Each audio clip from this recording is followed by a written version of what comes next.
Class 11 business studies chapter व्यावसायिक संगठन के प्रारूप forms of business organization part number 7। Last part में हम लोगों ने डिस्कस किया था सहकारी संगठन या कोऑपरेटिव ऑर्गेनाइजेशंस के बारे में क्या होती हैं।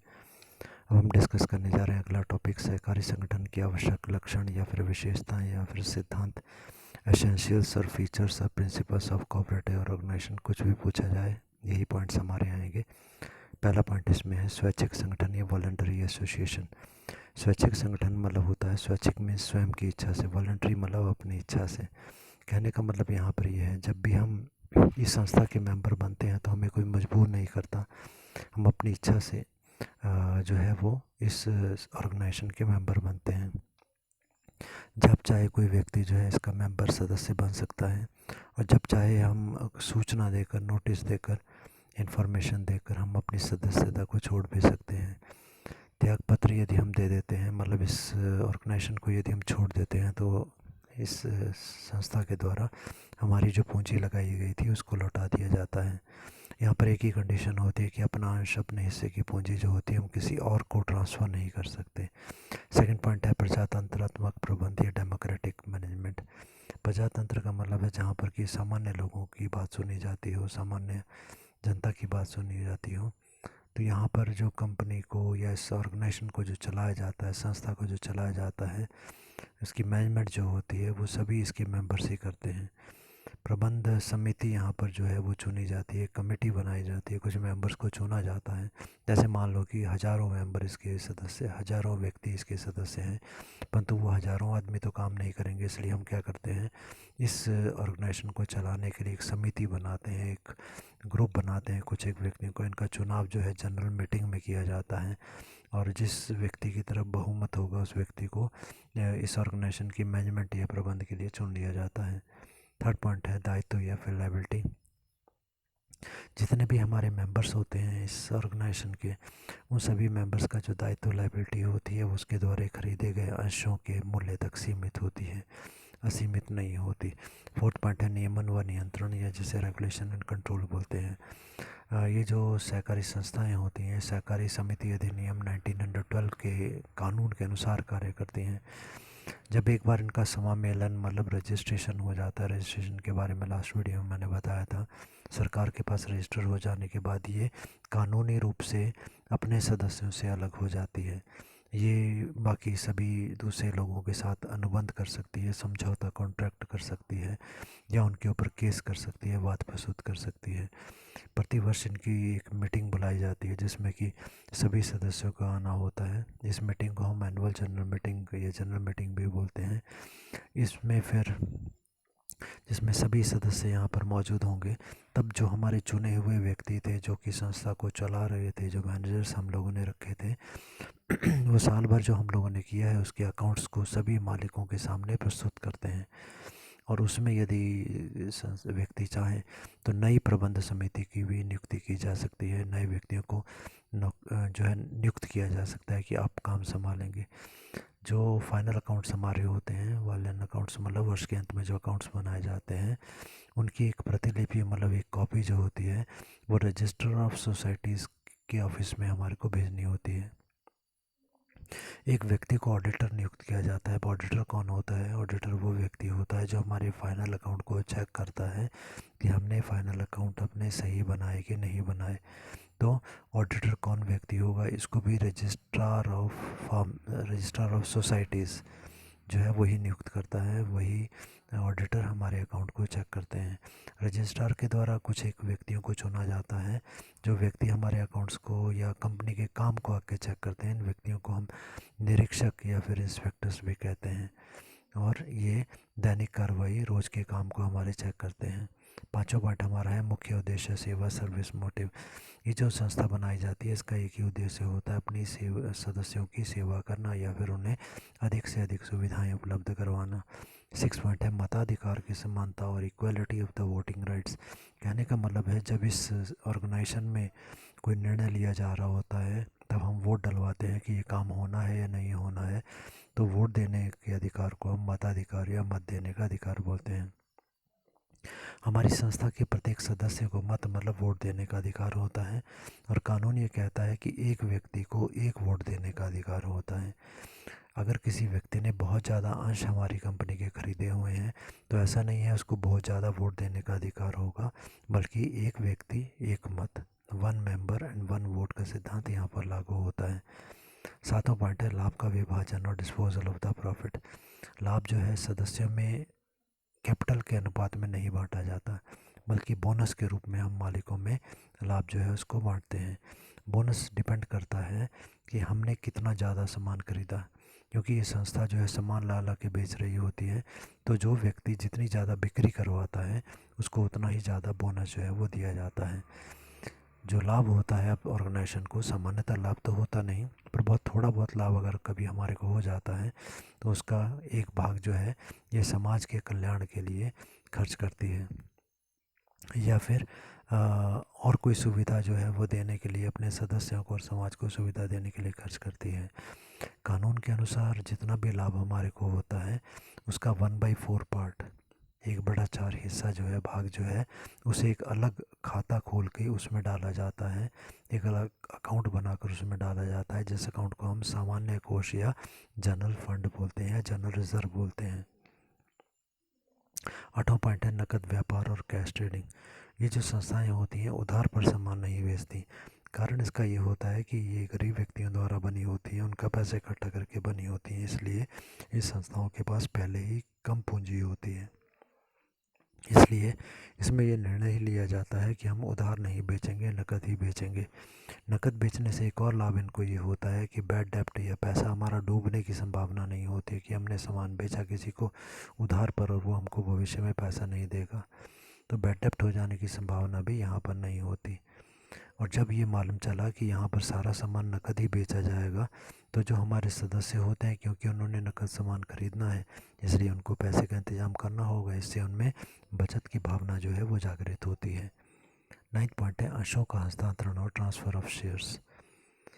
ये इस ऑर्गेनाइजेशन या संस्थान के जो शेयर्स होते हैं, जो मालिक बनने का हिस्सा होता है, वो खुले बाज़ार में नहीं बिकता, और ना ही कोई व्यक्ति जिसके पास ये हिस्सा होता है वो दूसरे व्यक्ति को ट्रांसफ़र कर सकता है, हस्तांतरित कर सकता है।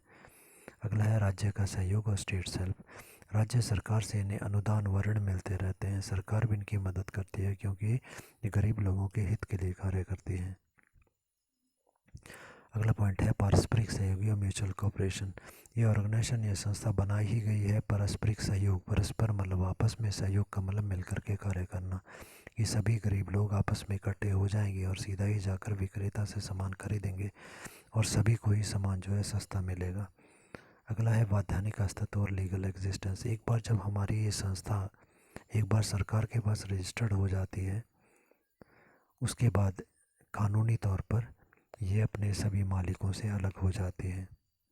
नेक्स्ट हमारा है सहकारी संस्थाओं के भेद या फिर टाइप्स ऑफ कोऑपरेटिव ऑर्गेनाइजेशन कितने प्रकार की होती हैं। तो पहला हमारा जो है उपभोक्ता सहकारी समितियाँ, जिसको हम कंज्यूमर कोऑपरेटिव सोसाइटीज़ बोलते हैं।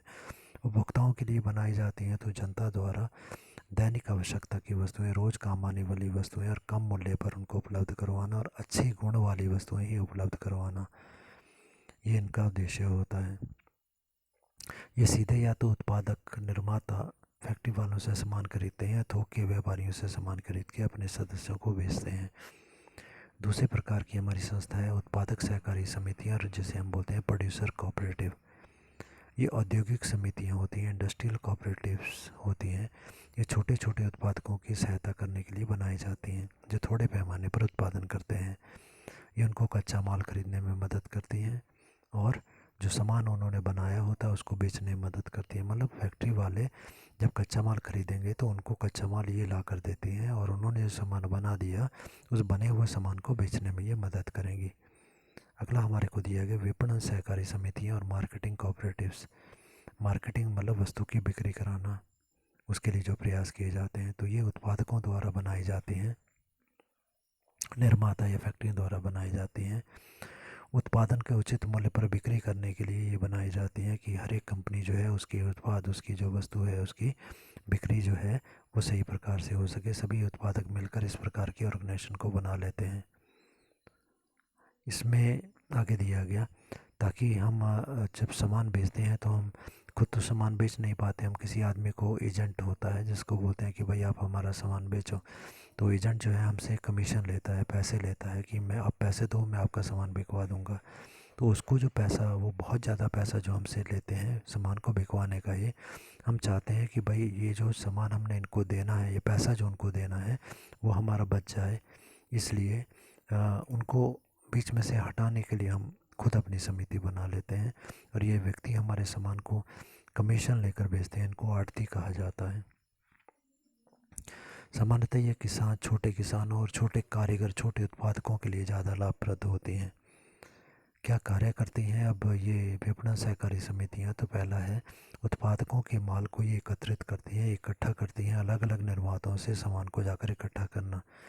Collecting the products produced by the members producers, member producer, हमारे प्रोड्यूसर जो मेंबर बने होते हैं उनसे सामान को ये कलेक्ट करती हैं। सेकंड है, वस्तुओं का उपयोगीकरण व की सुविधाएं देना तथा श्रेणीयन करना।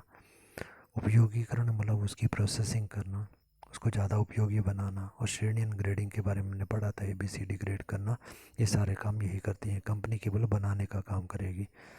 थर्ड पॉइंट है, बाजार संबंधी सूचना एकत्रित करना, कलेक्टिंग मार्केट इन्फॉर्मेशन।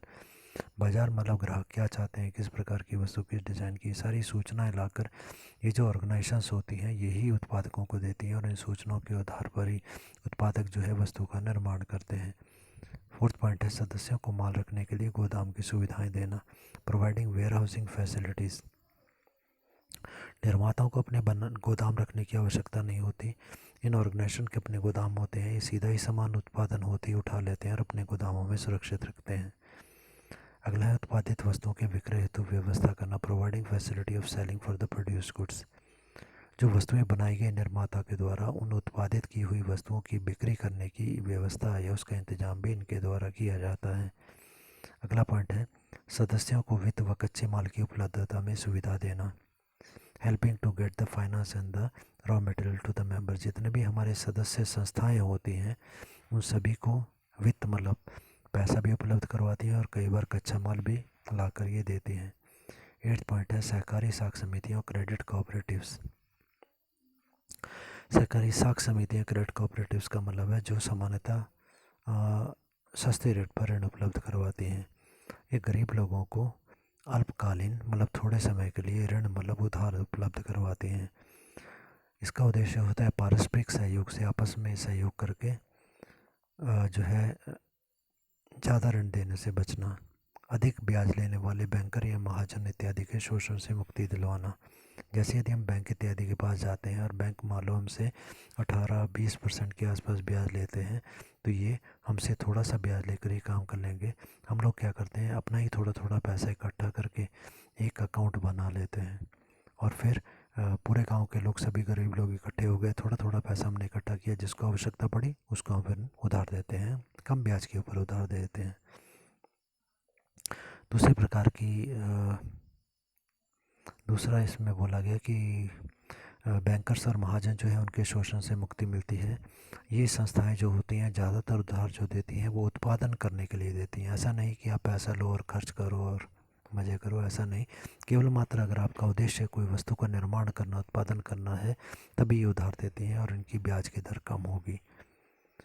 2 प्रकार की हैं कृषि साख समितियाँ, सामान्यतः गाँव में होती हैं और इनके सदस्यों की संख्या 10 से 100 के बीच हो सकती है। गैर कृषि साख समितियाँ दूसरे प्रकार की होती हैं। अगला हमारा है सहकारी कृषि समितियाँ, कोऑपरेटिव फार्मिंग सोसाइटीज़। जैसा नाम से क्लियर है, कृषि या फार्मिंग, ये छोटे किसानों को उनके उत्पादन में वृद्धि करने हेतु, उत्पादन बढ़ाने के लिए पैसा देती हैं। खेती के लिए यंत्र, मशीन्स खरीदना, आधुनिक औजार खरीदना, अच्छे बीज खरीदना, खाद खरीदना, या सिंचाई की सुविधा के लिए पैसा अगर इनको चाहिए तो इनके द्वारा दिया जाता है। अगली है सहकारी आवास समितियाँ, कोऑपरेटिव हाउसिंग सोसाइटीज़। आवास होता है रहने के लिए, मकान इत्यादि बनाने के लिए अगर उधार पैसे की आवश्यकता होती है तो संस्थाओं के द्वारा दिया जाता है। नेक्स्ट टॉपिक हमारा है सहकारी संगठन के लाभ।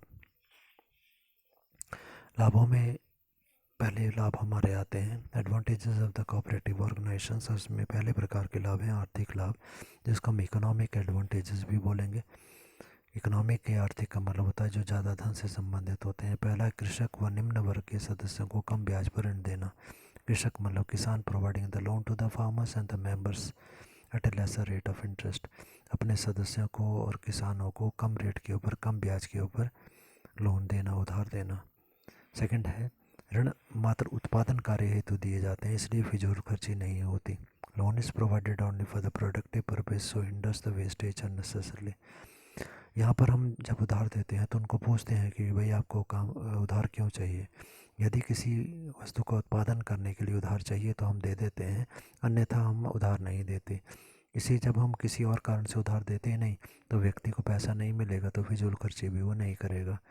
थर्ड पॉइंट है इससे बैंकर्स और महाजनों का एकाधिकार समाप्त हो जाता है। It stops the monopoly of the bankers and indigenous bankers. पहले केवल मात्र उधार देने वाली दो ही संस्थाएं थी। पहले तो महाजन, साहूकार इत्यादि थे, फिर बैंकर्स आ गए। जब इन दोनों का एकाधिकार हो गया तो बाकी संस्थाएं धीरे धीरे बंद होने लगी उधार देने वाली। फिर इन्होंने अपने ब्याज रेट को बहुत ज़्यादा बढ़ा दिया और इनका बहुत ज़्यादा जो ब्याज है वो गरीब आदमी नहीं दे पाता, इसलिए उस चीज़ को समाप्त करने के लिए ये कोऑपरेटिव ऑर्गेनाइजेशंस की शुरुआत हुई। फोर्थ पॉइंट है इसके कारण ग्रामीणों में बचत और विनियोग की आदत जागृत हुई। It created the habit of saving and investment among the villagers. इन सहकारी समितियां सामान्यतः गांव इत्यादि में ज़्यादा बनी होती हैं, तो इसके कारण लोगों में बचत करने की भावना जागृत होती है। वो पैसा बचाते हैं कि हम इसमें लगाएंगे, हम इससे सामान खरीदेंगे। और विनियोग करना मतलब लगाना। पांचों पार्टी की स्थापना से मध्यस्थ समाप्त होते हैं, वह वस्तुएं सस्ती मिलती हैं। मध्यस्थ मतलब हमारे बीच के दुकानदार, क्योंकि साख समितियाँ सीधा ही निर्माताओं से जाकर सामान खरीद लेती हैं। थोक के व्यापारी, फुटकर व्यापारी बीच में से मिल निकल जाते हैं और जो लाभ हमने थोक के व्यापारी और फुटकर व्यापारी को देते थे वो सारा लाभ अब हमारे सदस्यों को मिलता है। It removes the middleman from in between, thus getting the goods at the cheaper rate. Six point है इसकी स्थापना कृषि के विकास में सहायता करती है। It's help in development of agriculture sector, क्योंकि गांव में ये संस्थाएं ज़्यादा होती हैं जो कि किसानों को खेती करने के लिए अलग अलग प्रकार की सुविधाएं उपलब्ध करवाती हैं। सेवेंथ पॉइंट इसके कारण ही आर्थिक नियोजन की सफलता संभव हो पाती है। Due to this only the economic planning become successful. आर्थिक नियोजन मतलब धन के मामले में जो हम प्लानिंग करते हैं, योजना बनाते हैं, वो तभी सफल हो पाती है जब ही इस संस्थाओं से हमारे को पैसा आवश्यकता के अनुसार मिल पाता है। आठों पॉइंट इसमें पूंजी व श्रम में संघर्ष की संभावना नहीं होती, अतः उत्पादन बिना रुकावट चलता है। Production goes on uninterrupted because of no dispute between the capital and the labour. यहाँ पर दो शब्दों का प्रयोग किया गया, पूंजी और श्रम। इस पूंजी का मतलब है पूंजी मालिकों द्वारा लगाई जाती है और श्रम जो है श्रमिकों द्वारा किया जाता है। कहने का मतलब एक जो कंपनी होती है उसमें कुछ मालिक होते हैं और कुछ कर्मचारी होते हैं और दोनों में ही आपस में मतभेद होता रहता है। मालिक चाहते हैं कि वो कम से कम पैसा लाभ जो है वो श्रमिकों को दे और श्रमिक चाहते हैं कि वो ज़्यादा से ज़्यादा लाभ उनको मिले। तो ये संघर्ष अपने आप ही समाप्त हो जाता है, क्योंकि ऑर्गेनाइजेशन गरीब लोगों द्वारा ही बनाई जाती है। यहाँ पर मालिक और कर्मचारी का प्रश्न ही नहीं होता।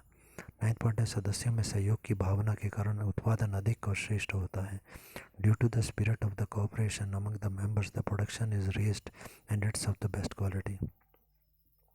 यदि इन संस्थाओं के द्वारा वस्तु बनाई जाती है और ये संस्थाएं जैसे हमने कहा उत्पादकों की मदद करती हैं, बिक्री करने में मदद करती हैं, तो उत्पादकों का पूरा ध्यान जो होता है वो वस्तुओं के निर्माण पर होता है कि हम कैसे वस्तु का अच्छे से अच्छी क्वालिटी का वस्तु का निर्माण करें। बेचने की चिंता के लिए ये सहकारी समितियाँ होती हैं, उन्हें चिंता करने की आवश्यक नहीं। जब हमारा पूरा ध्यान हमारा उत्पादन पर होता है तब हम ज़्यादा उत्पादन कर पाते हैं, अच्छी क्वालिटी और श्रेष्ठ उत्पादन कर पाते हैं। 10th पॉइंट दिया गया समस्त लाभ जो होता है वो सदस्यों में बांट दिया जाता है या उनके कल्याण पर ही खर्च किया जाता है। The profit of the organisation is distributed either among the members और is spent on the welfare of the members. तो जो भी लाभ इनके द्वारा होता है ज़्यादातर खर्च कर दिया जाता है, केवल 1/4 भाग ही संस्था के लिए रखा जाता है। अगला है सरकार भी इन्हें पर्याप्त मात्रा में आर्थिक सहायता प्रदान करती है। Government also provide the financial assistant to this organisation, क्योंकि गरीब लोगों की संस्था है कि जब गरीब लोग आपस में मिलकर अपनी समस्याएं खुद हल कर रहे हैं तो सरकार का भी कुछ कर्तव्य बनता है, तो वो भी इनके कार्य हेतु कुछ न कुछ पैसा देती रहती हैं। 12th पॉइंट है इनसे आय कर में भी छूट दी जाती है। They're also given relief in the tax, क्योंकि गरीब लोग हैं, इनकम इनकी ज़्यादा नहीं होती, थोड़ा बहुत लाभ इनको होता है, और वो भी यदि टैक्स में चला जाएगा तो फिर इनके लिए कोई लाभ नहीं बचेगा सहकारी संस्थाओं का, तो टैक्स में भी इनको छूट दी जाती है। अगले प्रकार के लाभ हमारे जो हैं वो हैं सामाजिक लाभ, जिसको हम बोलते हैं सोशल एडवांटेजेस। समाज को क्या लाभ होते हैं इनके, और पहला दिया गया, इससे समाज में सहयोग और प्रजातंत्र की भावना बढ़ती है। It enhances the spirit of the cooperation and democracy among the society. सभी लोगों में सहयोग, मतलब मिलकर के कार्य करना, सभी गरीब लोग आपस में यहाँ पर इकट्ठे हो जाते हैं और मिलकर के सामान सीधा खरीदते हैं। और प्रजातंत्र की भावना का मतलब यहाँ पर है खुद सदस्य जो होते हैं वो संस्था के कार्य को चलाते हैं। सेकंड पॉइंट है आर्थिक शक्ति का विकेंद्रीकरण हो जाता है, इकोनॉमिक पावर आर डिसेंट्रलाइज्ड। आर्थिक शक्ति का मतलब यहाँ पर है धन। पहले कुछ एक व्यापारी जो थे हमारे, जैसे मान लो कि हमारा एक गांव है जिसमें एक दो व्यापारी हैं, तो वही व्यापारी पूरे गांव के लोगों को, हज़ारों गांव के लोगों को सामान बेचते थे। तब उनके पास ही सारा पैसा, सारा लाभ जो इकट्ठा हो जाता था। परंतु अब गरीब लोग जो है उस दुकानदार से पैसा नहीं लेकर सीधा निर्माताओं से लेंगे, तो फिर गरीब लोगों के पास पैसा बच जाएगा। अगला पॉइंट है समिति के सदस्य बनकर प्रतिभा संपन्न निर्धन व्यक्ति भी अपनी कुशलता का लाभ उठा सकता है। With the help of these societies the efficient worker में एनहांस देयर स्किल। क्योंकि जो गरीब लोग होते हैं परंतु बहुत बड़े कारीगर होते हैं, उनके पास पैसा नहीं होता, यदि पैसा हो तो अपनी प्रतिभा को दिखा सकते हैं, परंतु सहकारी समितियों से वो पैसा बहुत कम ब्याज पर लेकर अपना छोटा मोटा बिजनेस शुरू कर सकते हैं और अपनी प्रतिभा दिखा सकते हैं। नेक्स्ट पॉइंट है इससे समाज के निर्धन वर्ग को आर्थिक सहायता मिलती है। It provide the financial assistant to the weaker section of the society. जो गरीब लोग हैं वहाँ पर उनकी सहायता इस प्रकार से हो सकती है।